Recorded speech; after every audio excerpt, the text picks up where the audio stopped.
Jadi menurut berita yang dipaik oleh Bapak Muallim bahawa saji Bapak Prabowo siap mendambah dana oksus kepada Provinsi Aceh. Ya, bahan jadi hikoh lah.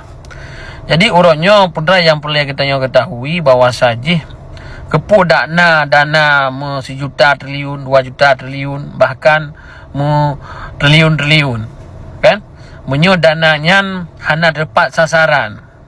Cerita kalian di Aceh urutnya mentang ramai tak orang yang hana rumah, hana tempat tinggal, hana pekerjaan, hana pu kepaju, ane ijak ikulan natan. Kepu tak jahit hapeng teman. Cuma urutnya ada je ada kebijakan pemerintah yang pertama sebagaimana yang telah dijanjikan, lapangan kerja harusnya untuk masyarakatnya yang harus dituntaskan nilai. Baik sampai peng juta-juta triliun gadah dalam awal. Nyambek lagi nyan. Alinyan kamu di luar negara kan orang yang suka meminta-minta.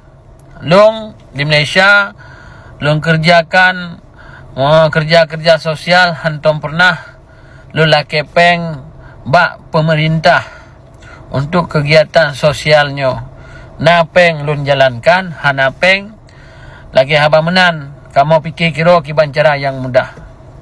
Urangnya dinas sosial di Acehnya tapi berlaku ataupun hana berlaku wallahu alam.